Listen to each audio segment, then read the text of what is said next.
fue expuesta, y pues a lo cual estaba observando yo y les comentaba, yo me inclinaba más a la fecha de 835 antes de Cristo, porque la fecha tanto en los judíos y cronológicamente encaja más ahí por la información. ¿Okay? Nomás tengan eso en mente, y esa sería la fecha. Recuerden que esto es variable, lo que vamos a ver, lo que más nos enfocamos es en el mensaje. ¿Okay? El mensaje de este libro, el tema central, hablando de este pequeño libro de 3 capítulos, el tema central está entrelazado, que habla de 3 diferentes cosas. Muchos se acuerdan del libro de Joel por el Espíritu Santo, el derramamiento, la promesa que habla el libro de los Hechos, y ahorita vamos a hablar un poco de eso. Otros se acuerdan del libro de Joel, la mayoría de los eruditos o de los comentaristas hablan que es el día del Señor, y eso es donde más se enfatiza, que también es un tema muy explicado o explícito dentro de este libro. Otros se enfatizan en el llamado al arrepentimiento, que enfatiza este libro, de cómo verdad debe el pueblo abandonar las costumbres y las prácticas que está llevando a cabo para que pueda estar bien con Dios, porque el día del Señor se acerca, y ese es el propósito, ¿no? Eso es lo que se está enfatizando Joel. Entonces encontramos este énfasis en estos 3 temas. Recuerde que es a la nación de Judá, a la nación en Jerusalén. Ellos deberán de despertar de sus sueños, por decirlo así, y reconocer quién es el Señor. El Señor es Dios, a quien ellos se han olvidado, y ellos deben de reconocerlo en su vida, reconocerlo como su Señor, como su Dios, como su Creador.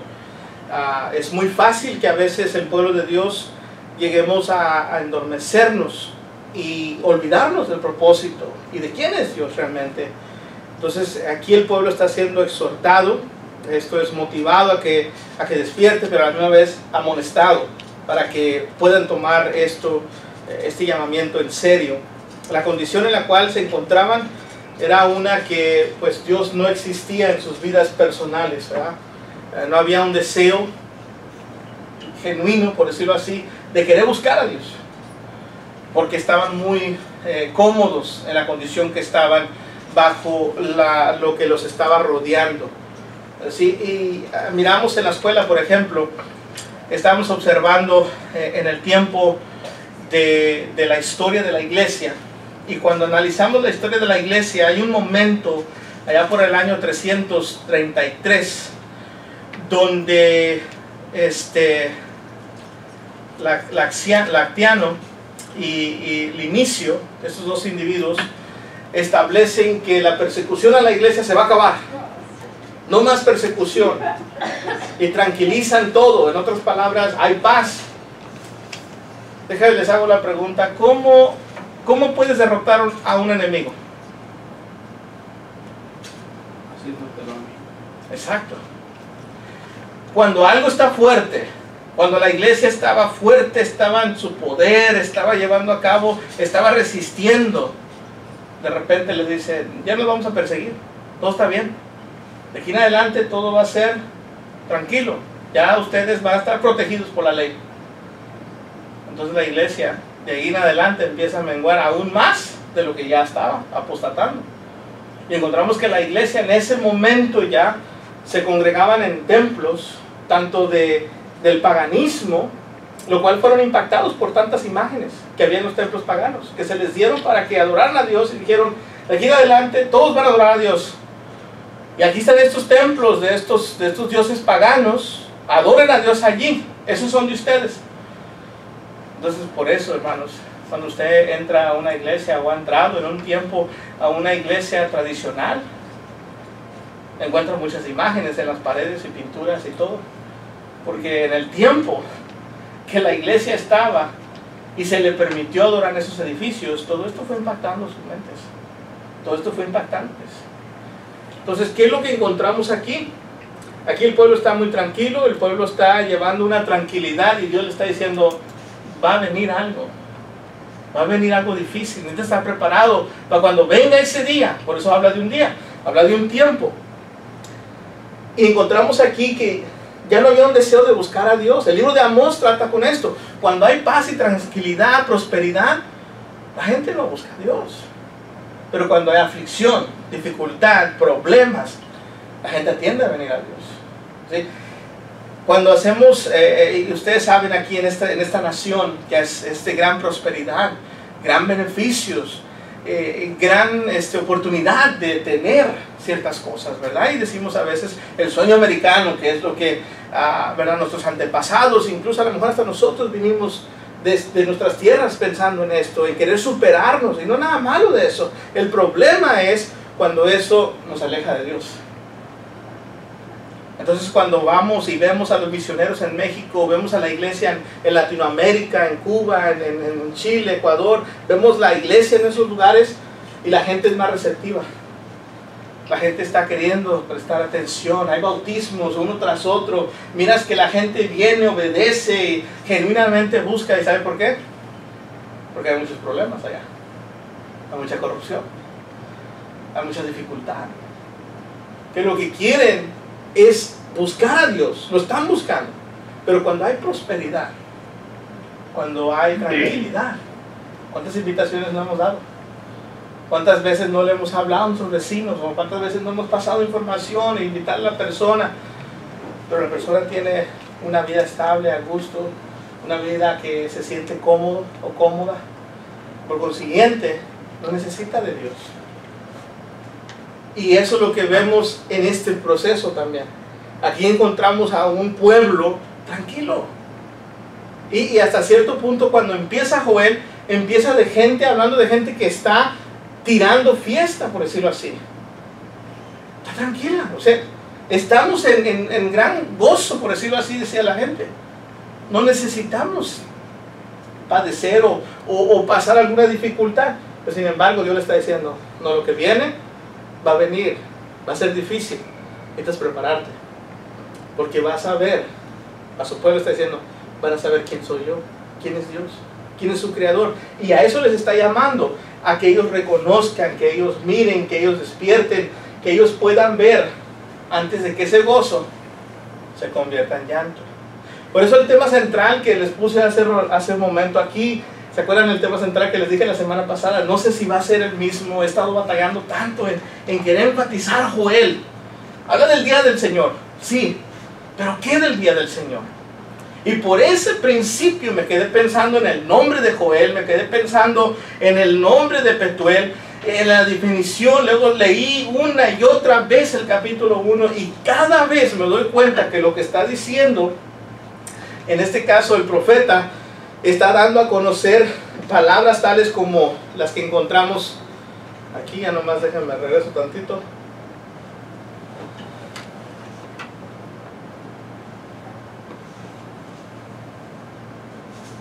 Palabras que encontramos. Está fallando esto otra vez. Note lo que nos dice aquí el libro, Quiero que veamos este detalle o esta situación. Aquí nos está enfatizando el libro. Aquí nos está enfatizando el libro, el mensaje en sí de todo el capítulo 1. La descripción que da el profeta es una que va a llevar gran desconsuelo. Repite la palabra 3 veces, gemir, y una vez gemirán. Y el versículo 5, note Joel 1.5. Joel 1.5. Y quiero que veamos esto, porque es un llamado. Lo que va a venir es difícil. Es algo que va a ser desconsolado.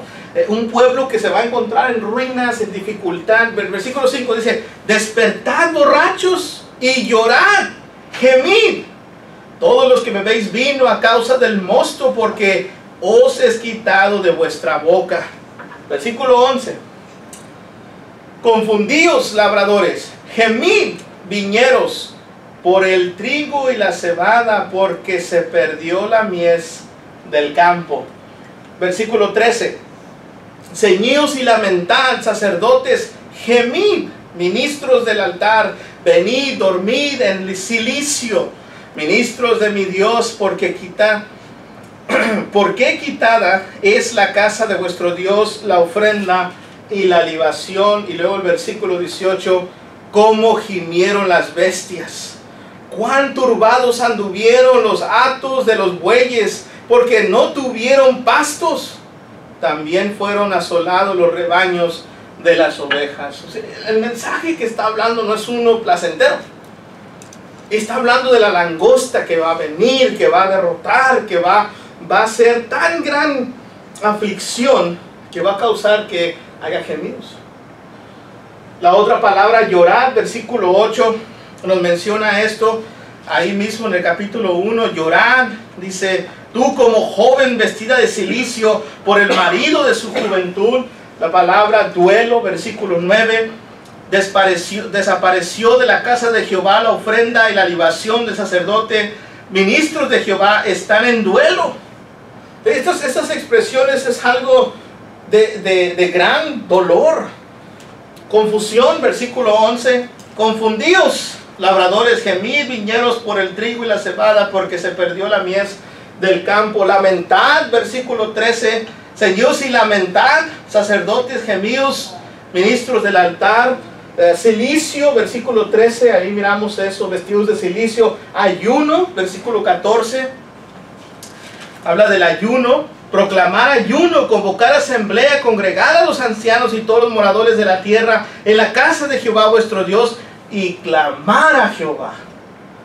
Note lo que está hablando el mensaje. Todo el capítulo 1 empieza a usar esta clase de expresiones. Y luego dice: y bramarán. Versículo 20. Versículo 20 dice: las bestias del campo bramarán también a ti. Dice: porque se secaron los arroyos de las aguas y fuego consumió las praderas del desierto. Entonces, todas estas expresiones es de algo que se van a lamentar, algo que les va a afligir, un gran dolor que les va a causar, una descripción sin duda de un gran dolor, de una gran lamentación, de cuando Dios venga, si no hay arrepentimiento, dice.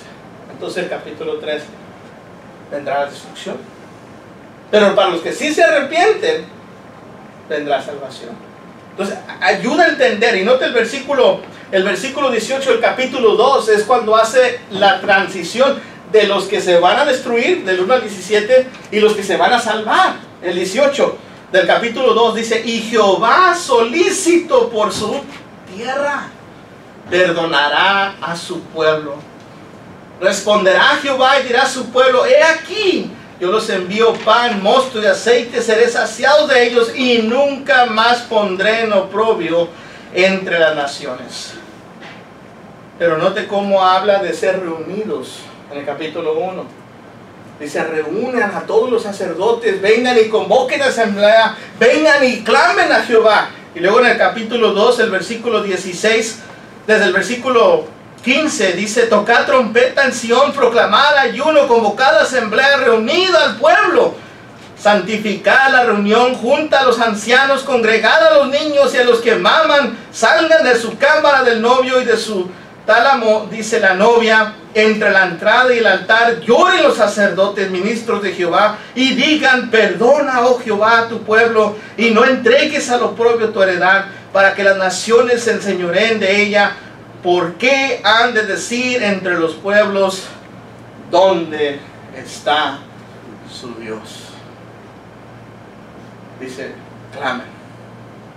Si hay arrepentimiento, Dios te perdona. Maravilloso el mensaje, hermanos, pero a la misma vez es difícil. El sabor amargo que deja en la boca, el poder tratar de pasar esa saliva, el sentir qué tan difícil es lo que viene. Por eso habla del día del Señor, porque estas cosas que se miran aquí son de qué lamentarse, y el pueblo está en mal condición. Por eso en el capítulo 2 está tratando el profeta de enfatizar lo que va a venir y decirle: mira, Dios es misericordioso. Si tú realmente le buscas de corazón, Él te va a salvar, Él te va a dar la salvación, te va a perdonar, pero tienes que buscarle. Lo vemos en el capítulo 1, capítulo 2, donde llama a convocar asamblea, llama a que esté el pueblo junto, llama a que venga el pueblo, a que venga delante de su Dios, que venga con un corazón contrito, que venga dispuesto, llama. El libro se puede encerrar en dos pensamientos. ¿Okay? En primera sección, del 1 hasta el capítulo 2, versículo 17, el profeta está hablando. El profeta Joel está dando el mensaje de Dios al pueblo. Pero del capítulo 2, versículo 18, hasta el capítulo 3, versículo 21, que es el resto del libro, pareciera que Dios toma la primera persona. Dios toma el mensaje. Dios ahora se dirige a su pueblo y les deja saber el mensaje tanto de amor o de juicio, tanto de condenación o de aquel privilegio de recibir el Espíritu Santo para su pueblo. En el primer discurso encontramos que el profeta exhorta a la nación de Judá que abandone sus prácticas pecaminosas si es que el pueblo atienda la voz de Dios. Y el versículo 13, note, alguien que lea el versículo 13 del capítulo 2, ahí puse una porción de ello, pero quiero que se lea mejor. Capítulo 2, versículo 13. Rasgad vuestro corazón y no vuestros vestidos, convertíos a Jehová vuestro Dios, porque misericordioso es, clemente, tardo para ira y grande misericordia, y que se duele del castigo. Gracias. ¿Qué se le viene a la mente cuando dice eso? Rasgad vuestro corazón y no vuestro vestido. ¿Qué quiere dejar saber Dios con eso? Y lo va lastimando. Sí, antes el judío, cuando mostraba aflicción, rasgaba sus vestidos. Y el corazón, aquí habla de lo interno externo. Por ejemplo, la persona puede rasgar sus vestidos mostrando que está contrito, pero realmente no está afligido. ¿Sí? Es algo que lo manifiesta exteriormente. Pero Dios dice, no, rasgue su corazón. No lo de afuera, ráscalo de adentro. Aflígete aquí. Aflígete en tu corazón para que el cambio venga genuino. Para que la transformación pueda entrar y la persona sea transformada de adentro para afuera. No debemos de transformar de afuera para adentro, hermanos. Es de adentro para afuera. Porque lo que está en el corazón se manifiesta para afuera, ¿verdad? Incluso en una ocasión Jesús le dice que no es lo que contamina a la persona lo que entra, sino lo que sale. ¿Por qué? Porque sale de aquí. Tiene que ser un pensamiento para después ser ejecutado como palabras. Tiene que ser un pensamiento para después ser ejecutado como acción. Dependiendo de lo que las manos hagan, ya lo pensó. Entonces, tenemos en mente, Dios está diciéndole, hey, rasguen su corazón, no su vestido, no lo exterior, sino lo adentro. Entonces, es que Dios perdonará a su pueblo. Versículo 18. Note que el contexto del versículo 13 empieza, Dios quiere una transformación o un arrepentimiento genuino.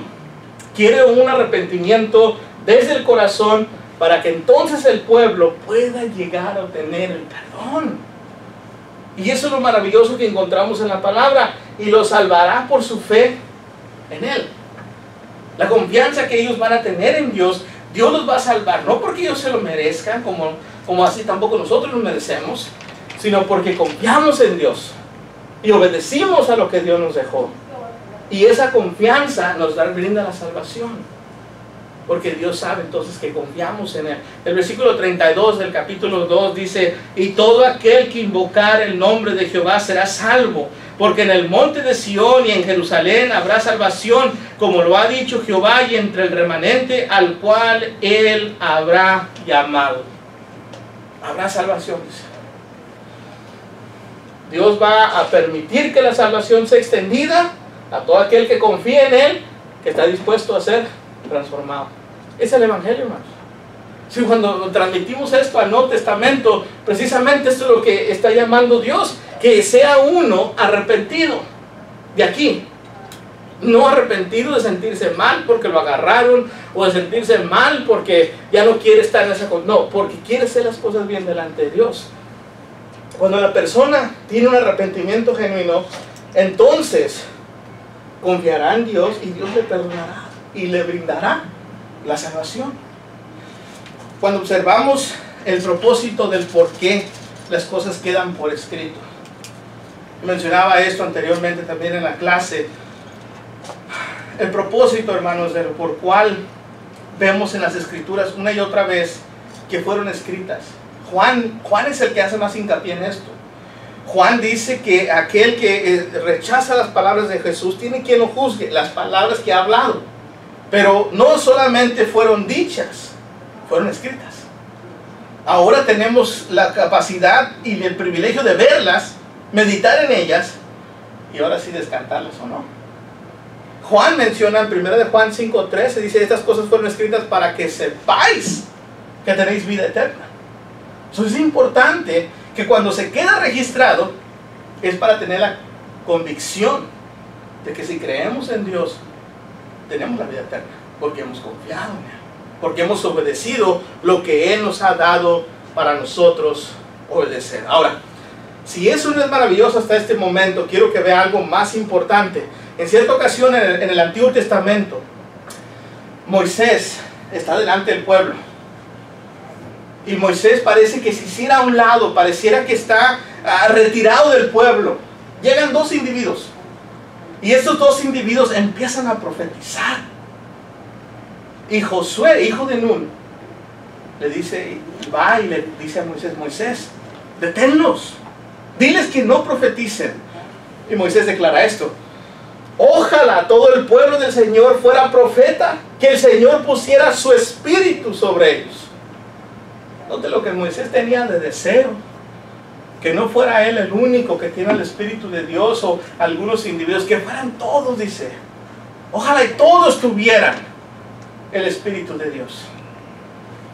Encontramos en el Nuevo Testamento que a través del profeta Joel, que habla del derramamiento del Espíritu Santo en el capítulo 2, en la parte final, cuando habla de esta gran promesa, versículo 28 al 32, y cuando habla de este derramamiento, es lo que Moisés tenía en mente, anhelaba que sucediera.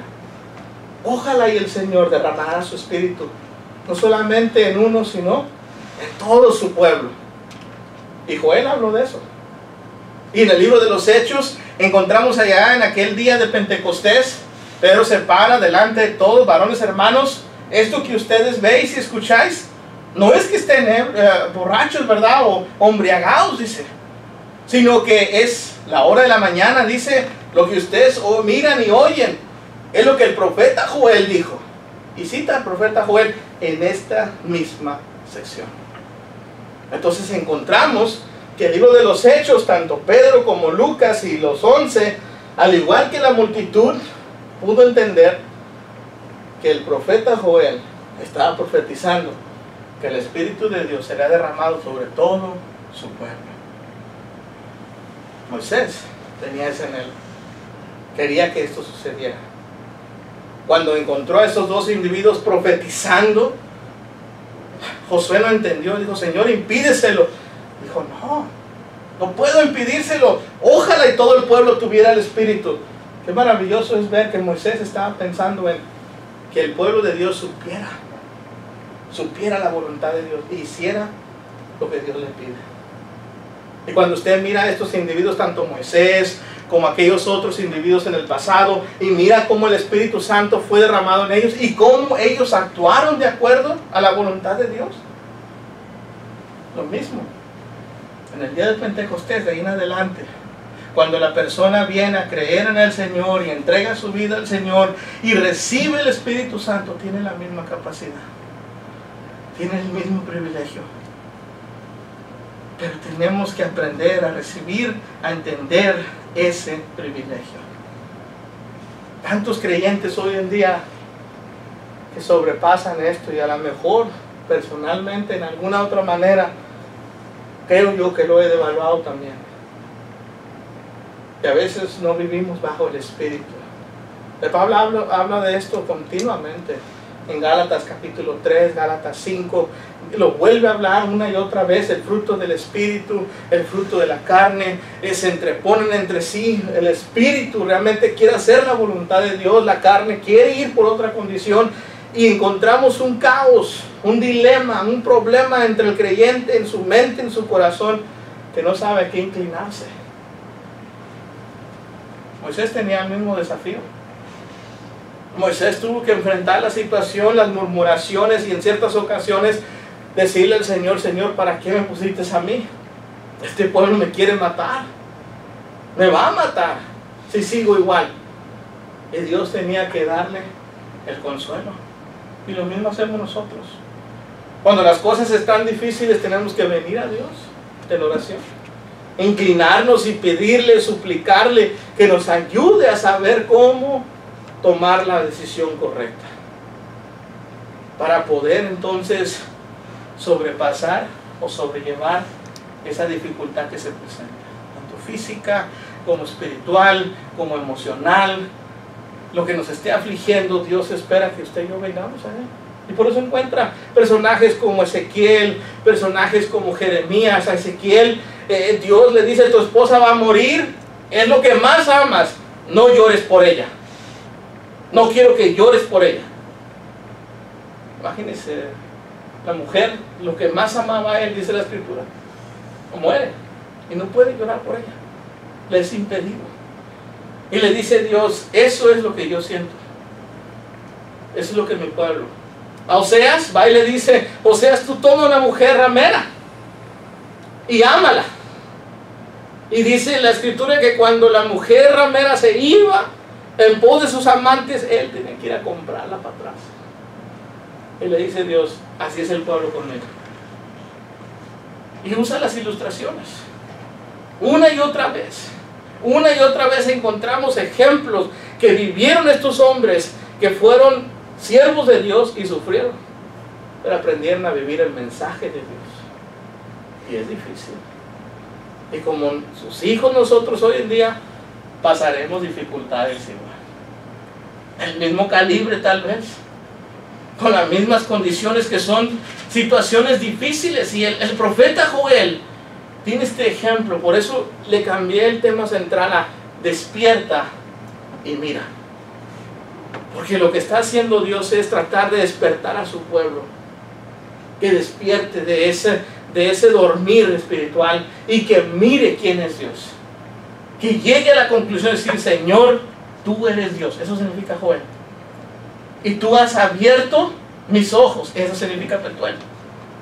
Por eso empieza el libro: palabra de Jehová que vino a Joel, hijo de Petuel. Ninguno de los dos sabe nada más que el versículo 1. Interesante. Y todo de eso de ahí en adelante es un llamado a lamentarte. Si te encuentras en mala condición, si la vida está adormecida, si no se ha hecho nada, el día del Señor se acerca, viene la trompeta, va a sonar y no va a haber más. Y esto hace alusión al libro de Apocalipsis. Cuando la trompeta suene en el día final, dice. El apóstol Pablo habla de eso también en 1 Tesalonicenses capítulo 4, al sonido de la trompeta. Y cuando eso habla, está hablando, no hay más. Ese sonido va a ser para unos lo más difícil que van a escuchar en su vida, y para otros decir: Señor, ya es hora que es, ya es el tiempo tuyo. Ahora has llegado. El sonido de la trompeta. Habla continuamente en cuanto a esto. El capítulo 2, versículo 1 y versículo 15. Habla en cuanto a esto. Tocad trompeta en Sión. Versículo 1 del capítulo 2 dice: tocad trompeta en Sión y dad alarma en mi santo monte. Tiemblen todos los moradores de la tierra, porque viene el día de Jehová, porque está cercano. Versículo 15 del capítulo 2. Tocad trompeta en Sión.